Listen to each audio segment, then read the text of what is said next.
Hello guys, first vlog na pala ni Clown Cute. Ito nga pala guys, excited nga siya umakyat sa taas kasi susunduin niya ang kanyang pinsan, si Ate Alex. Yan nga pala guys, ang bilis niya, di ba guys? Ayun na, patay sa motor.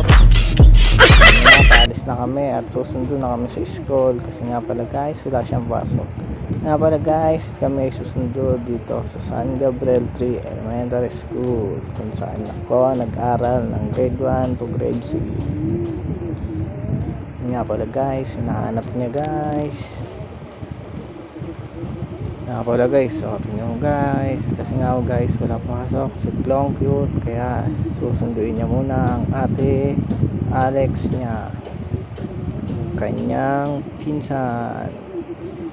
Ayan na pala guys, hanap-hanap. Ayan pala guys, hindi niya alam kung saan nga pala ang room niya, kaya pala hanapin niya muna kung saan ang room. Siyempre hindi natin turo kung nasaan, hayaan natin siya, pero pag naliligaw na, ituturo na natin. Sobrang excited, hindi na alam, bahala na. Gulo-gulo pa nga pala buhok yan kasi sobrang excited. Gusto niya nang sunduin ng Ate Alex niya. Ayun na nga pala guys. Ayun na guys, nalaman niya na guys kasi sinundan niya ako guys. Tignan natin guys kung anong mangyayari guys ha. Tignan natin kung alam niya yung room. Ayan, dandaan pa nga siya. Ayun na. Ayun na guys. Ayun na si Ate Clown Cute.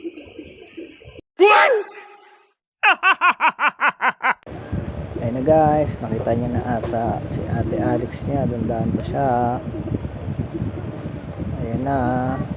At sa pagkakataon nga pa lang yan ay bigla siya sinabunutan si ate. Nga pala yan, nakita niya na tatakbo siya dyan, toink toink. Yun nga pala, hindi siya nakapasok kasi nakita niya yung teacher ay naglilinis sila ng classroom. Nga pala, ito ang classroom ng Ate Alex niya. Ito sa Clown Cute. At ito nga pala San Gabriel 3 Elementary School. Ito nga pala guys, ang Ate Alex niya. Hindi yan lumabas yung nagwawalis ang Ate Alex niya, yung pinsan niya. Ito nga pala, at kinuha ng kaklase niya at binitawan kasi nga nangingailam ng trabaho. At ito nga guys, pauwi na kami. Ito nga pala, at lilingon pa si Clown Cute. Ito na guys, pauwi na kami sa aming bahay. Pauwi na kami guys. Thank you for watching, like and share.